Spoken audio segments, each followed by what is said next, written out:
I feel like I have a hangover. And I didn't even drink that much last night. Oh, I know that feeling. It's not the beer, Yeah. it's just the sheer noise of it all. The timeline is still burning, isn't it? Burning. It's practically radioactive. I woke up, and I made the mistake of opening X before I'd even had coffee. Big mistake. Huge. And it felt like I just walked into a room where everyone was screaming at a different wall. Yes. It's Monday morning, February 9th, 2026. The confetti's been swept up at Levi's Stadium. The Seahawks are flying home with the Lombardi Trophy, but man, does it feel like we just watched a football game? Or did we just sit through a 3-hour stress test for American culture? That is the perfect way to frame it, a stress test. And honestly, I'm not sure the patient survived. I don't think the patient was even stable going in. It's probably true. I'm sitting here looking at all the data, the ad spend reports, the defensive schematics, the political op-eds that dropped at 3 in the morning. Of course. And I'm trying to figure out if I'm exhausted by the defense, which was suffocating, by the way, or if I'm just exhausted by the discourse. Oh, it's the discourse. It's definitely the discourse, 100%. You think so? Because if you strip away all the noise and just look at the box score, Seattle 29, New England 13, you think, okay, solid win. Good for them. Right. A defensive battle. But the vibe inside that stadium and the vibe watching it on TV, it felt heavy.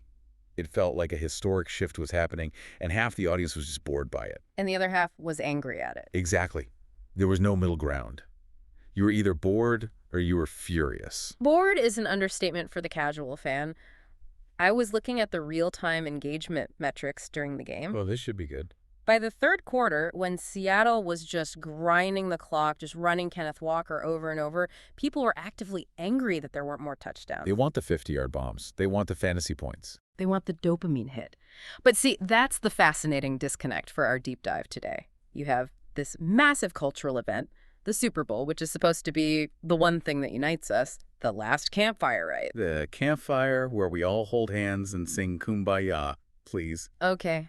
Maybe that's a bit much. Last night, we got a game that rewarded the most brutal, unsexy grind imaginable, and then a halftime show that basically asked, so who actually gets to be American? And then what? And then corporate America spent $10 million every 30 seconds to scream, please remember 2005, please.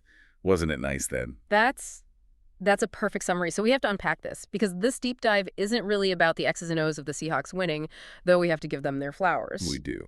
What Mike McDonald did was, it was art, but this is about what Super Bowl LX exposed about us. We've got the return of the Darkside defense. We've got Bad Bunny turning the stage into a Puerto Rican casita. And we've got this desperate, almost painful nostalgia in the commercials. That's the so what for me today. Why? Why are we looking backward in the ads, locking it down on the field, but fighting a full-blown culture war during halftime? It's a mess of contradictions. A total mess. But I think we have to start with the game itself, because you're right, that set the tone. And you're practically vibrating to talk about this defense, so let's get into it. I am, because for the football nerds, and I know you pretend not to be one, but you are. Gabble. This was a masterpiece. But for the casuals, a complete snooze fest. And that tension is important. It was a snooze fest for anyone addicted to the high of the offensive shootout. We have spent the last decade worshiping the hero quarterback. The Patrick Mahomes era. The score in 13 seconds era. This game. This was the era of Mike McDonald. This was the anti-Mahomes. The dark side. That's what they're calling this defensive scheme, and it lived up to the name. We need to explain what that actually means, though, because it's not just they played hard. Right, it's not just more hitting. No, it's a specific architectural shift in how defenses played in 2026. It's all about simulated pressure. Exactly. So let's just paint a picture for you. Imagine you're Drake May. You're the Patriots' young quarterback. Second year in the league, first Super Bowl, nerves are already high. Sky high. You break the huddle, you walk to the line. You look across and you see 7 guys standing at the line of scrimmage looking like they are going to tear your head off. Okay, that's panic time. It's absolute panic time. Your internal clock just speeds up. You're thinking, I have to get rid of this ball in 1.8 seconds or I'm going to die. Right, the blitz is coming from everywhere. But then the ball is snapped. And what happens? Only 4 guys rush. Only 4. And the other 3 guys who look like they were blitzing, They drop back into coverage lanes that shouldn't exist. Into the exact spots you were planning to throw? Precisely. They drop into the exact windows where you thought you could throw the hot route to get out of trouble. So now Drake May isn't playing against athletes, he's playing against ghosts. Oh, that's a good way to put it. He's throwing into windows that close the second he releases the ball. It's a magic trick. The Seahawks held the Patriots to 13 points. They didn't just stop the passing game. They made it impossible. It was claustrophobic just to watch. And that's the shift. For the last, 10 years? The NFL has tweaked every single rule to favor the offense. Everything. They want high scores. They want fantasy football numbers to go crazy. They want viral highlights. And here comes Seattle, flipping the entire script. It felt like watching the Legion of Boom 2.0. But smarter, maybe? Even more technical, yeah. Less about hitting you so hard you forget your name, and more about confusing you to death. It was psychological warfare. And looking at the other side, Drake May, let's be fair to the kid, he's a sophomore QB in his first Super Bowl. He looked like he was drowning. He looked like a kid who studied for the wrong test, like he prepared for a math final and walked into a philosophy exam. That's exactly it. And Christian Gonzalez, the Patriots cornerback, he was the only reason they stayed in it as long as they did. He was phenomenal, breaking up passes, keeping it from being a total blowout early on. He was. But you can't win if your offense can't score. And when you can't score, the narrative of the game completely changes. Which brings us to the MVP. Kenneth Walker III. A running back. This is huge, and I don't use that word lightly in sports, but this feels significant. It is huge. When was the last time a running back won Super Bowl MVP? Do you know off the top of your head? I looked this up this morning because I couldn't believe it. My first thought was maybe like a workhorse from the 2000s. Nope. Terrell Davis. Terrell Davis, 1998. 1998. Nearly 30 years ago.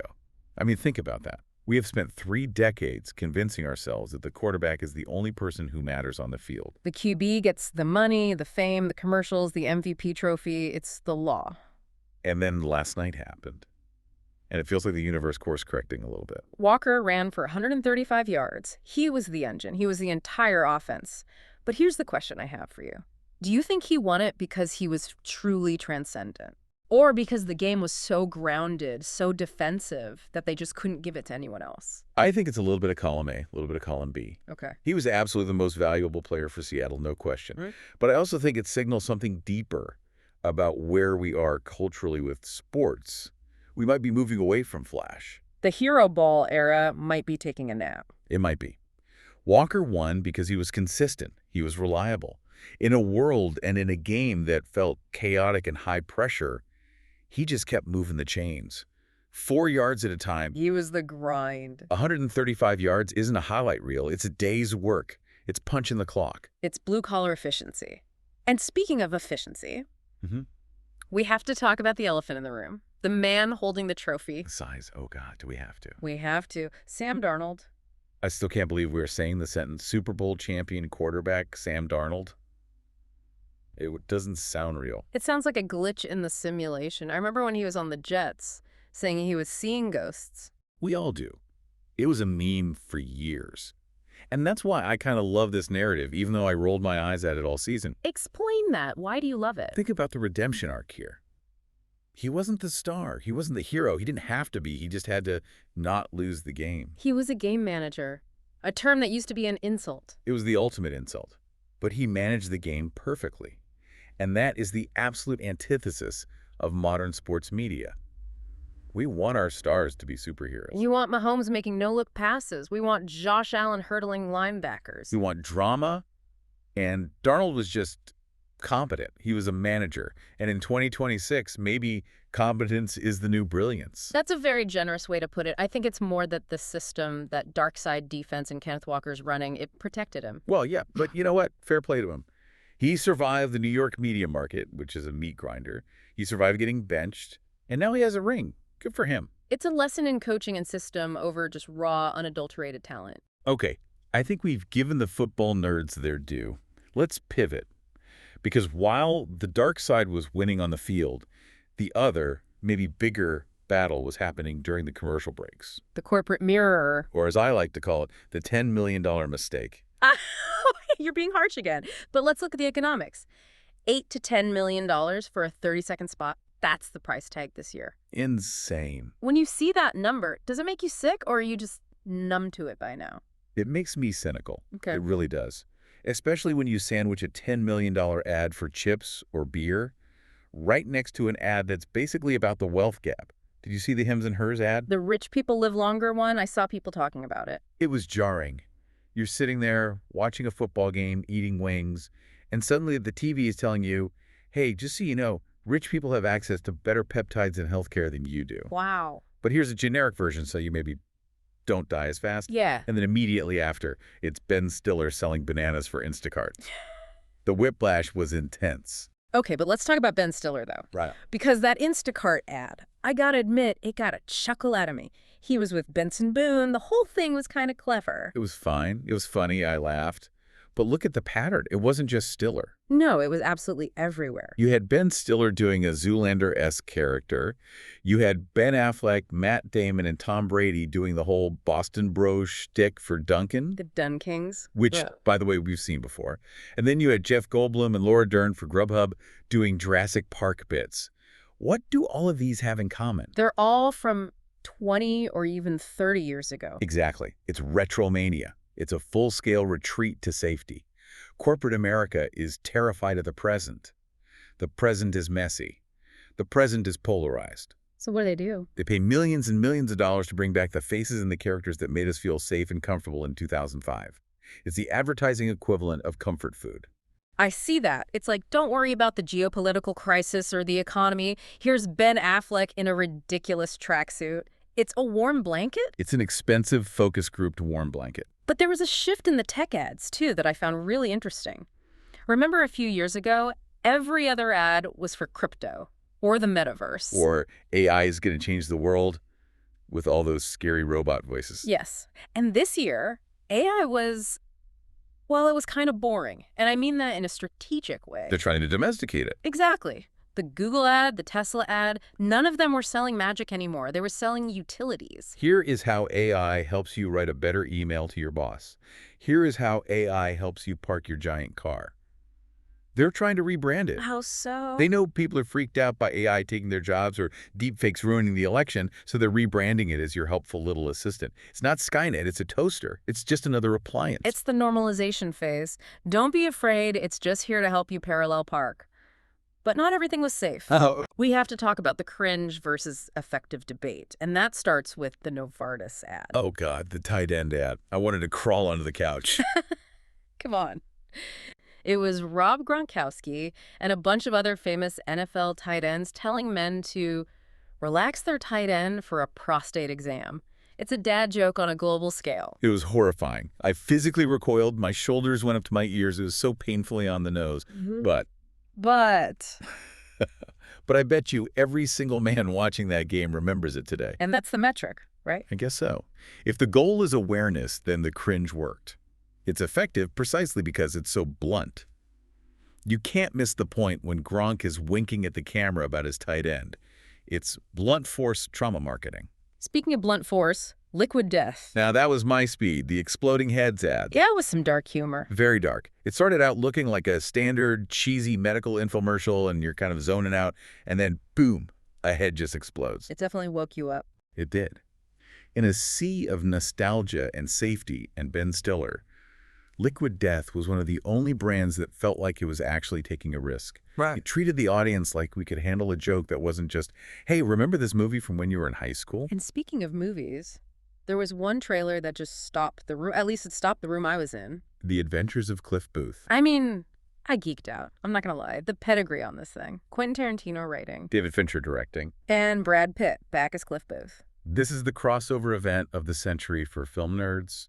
It's a sequel to Once Upon a Time in Hollywood, but it's for Netflix. Is that right? Yeah, and that's the other interesting part, right? The blurring of those lines. It's a massive A-list blockbuster, but it's going straight to streaming. But just seeing Brad Pitt in that yellow Hawaiian shirt again, it felt electric. I agree. It was the only piece of corporate content all night that made me feel genuine excitement rather than just, oh, that's clever. Why do you think it worked so well? Because it promised a story. Everything else was selling a product or a vibe. This was selling a narrative. And honestly, amidst the noise and the chaos of the Super Bowl, a good story is the only thing that really cuts through. Which brings us to the biggest story of the night.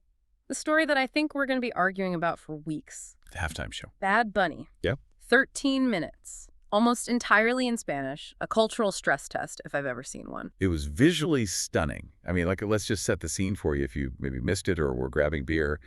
He didn't just perform on a stage. He built a world. He really did. The casita. Yeah. The little house. Yeah. The domino tables.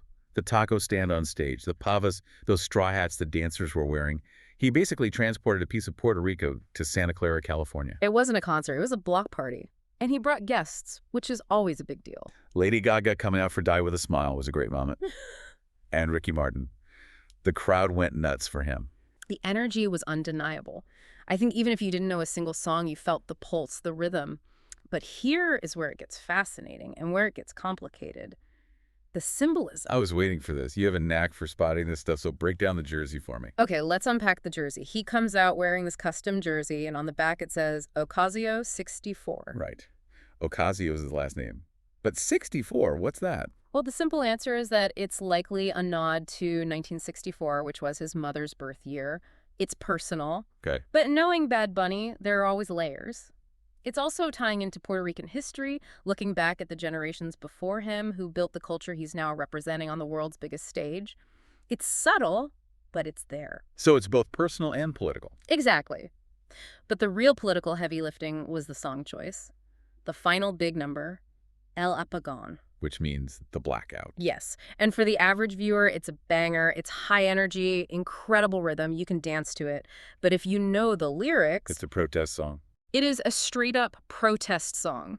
It is directly addressing the power grid failures in Puerto Rico, the corruption with the energy companies, the displacement of locals by wealthy outsiders.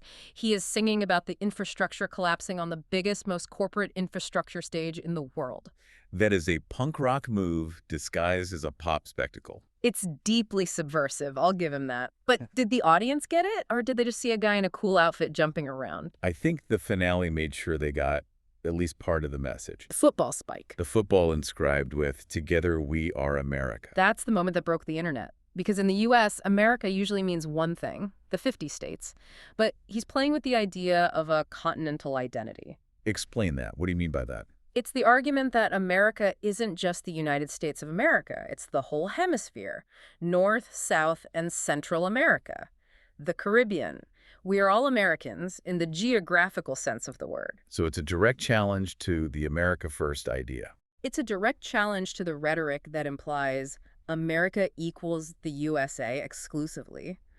By holding up that ball, after performing almost entirely in Spanish, after a set celebrating Caribbean culture, he was fundamentally trying to expand the definition of the word. And boy, did people react to that. The backlash was immediate. It was like a switch was flipped. My timeline just split in half in real time. Yeah. One half was celebrating the representation, the joy, the finally I feel seen on this stage. The other half... Well, let's talk about the counter-programming, because this is the funniest part of the whole night to me. Turning Point USA tried to do their own halftime show, right? They did. The All-American Alternative Halftime Show, featuring Kid Rock. Of course. And how did that go for them? It crashed. No, really? It completely crashed. They tried to stream it on X, formerly Twitter, and I don't know if the site couldn't handle the traffic or their own tech just failed, but the stream kept freezing, and the audio was totally out of sync. It was a complete disaster. You can't make that up. And there's a delicious irony there, isn't there? They tried to build their own walled garden, a separate ecosystem for their culture, and the wifey broke. It's a perfect metaphor for the whole night. It really is.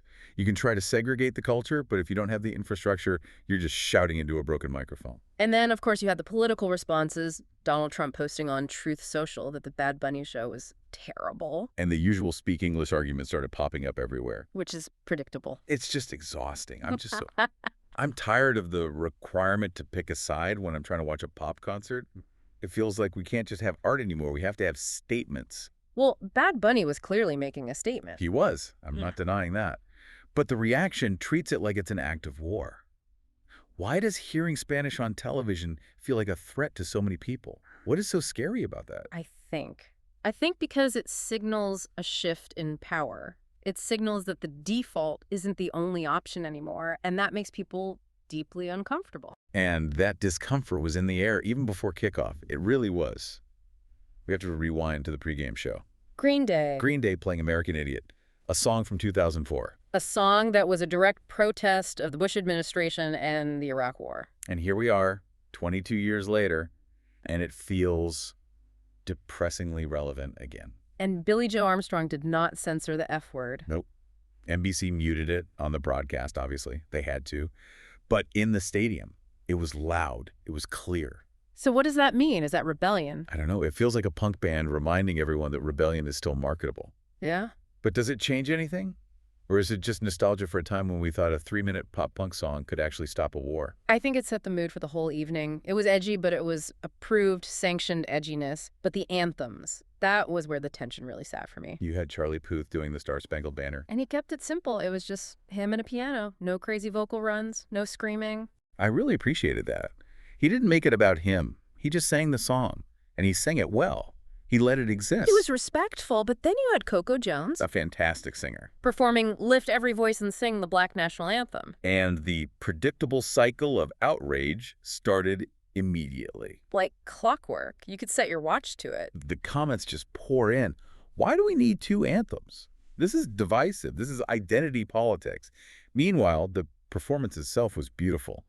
Coco Jones has a powerhouse voice. But the conversation wasn't about her voice, was it? Never is. It was about the validity of the song's presence at the event. It's become part of the Super Bowl script now. We have the anthem, we have the flyover, and we have the argument about the anthem. It's just another box to check. It's ritualized conflict, just like the celebrity sightings. Oh, don't get me started. Did you see Kim Kardashian and Lewis Hamilton in the luxury suite? It was the soft launch of the new power couple. You couldn't miss it. The camera kept cutting to them. And honestly, for a huge chunk of the audience, that was the Super Bowl. That was the main event. It's the complete merger of sports and reality TV. The game is just background noise for the relationship drama. We're all just watching to see who is sitting with whom in the VIP box. It's high school gossip on a billion-dollar stage. Which is a distraction. Is it a distraction, or is it the whole point now? I'm honestly not sure anymore. That's a fair question. So if we zoom out, if we try to put all these pieces together. Good luck. We have the Darkside defense shutting down the game, controlling the chaos. We have Bad Bunny trying to open up the definition of America, embracing the chaos. We have nostalgic ads trying to comfort us and pretend the chaos doesn't exist. So what is the takeaway here? What did we learn last night? I think the takeaway is the fracture. The permanent fracture. Unpack that for me. The Seahawks won by shutting things down. They built walls. They controlled the chaos. Bad Bunny tried to tear down walls, to mix cultures, to embrace the mess. But did anyone change their mind last night? Did a single person watch that halftime show and think, you know what, my entire worldview was wrong? You think everyone just stayed in their bubbles? Absolutely. They dug deeper into them. If you loved what Bad Bunny was doing, you loved him more, you felt seen. If you tuned in to try and watch Kid Rock on a broken stream, you just got angrier. The Super Bowl is supposed to be a united event, though. That's its whole brand. And my point is that this game didn't unite anyone. It just showed everyone how far apart we are. It really felt like we watched 2 different Super Bowls last night. We did, literally. One in English, one in Spanish, one that was red, one that was blue, one focusing on the defensive grind, one focusing on the celebrity flash. We were all in the same room, but we were watching different shows. And the only winner? The only winner was the ad revenue. The NFL and the networks. They always win. That's bleak. It is bleak. But I think it's where we are. We're sharing the physical space, we are sharing the broadcast, but we aren't sharing the reality. But isn't there something to be said for the fact that we were all watching? Even if we were hate watching it or watching it for different reasons, isn't that shared experience worth something? Maybe. Maybe the shared experience is just the fact that we're all looking at the same fire. But the fire feels different depending on where you're standing. One person feels the warmth and another person just sees the smoke. And that leads me to my final thought for you, for the listeners today. We call the Super Bowl the last campfire, the last place we all gather. Right. But what happens when the fire goes out and we realize we're all just staring at different things in the dark? What happens then? That's the scary part. When the spectacle ends, you have to go home to the real world. And the real world didn't get fixed by a 30-second ad for soda. Well, on that cheery note, go Seahawks. Yeah. Go Seahawks. Yeah. I'll go get some sleep. I think we all need it. See you on the next deep dive. Stay curious, everyone.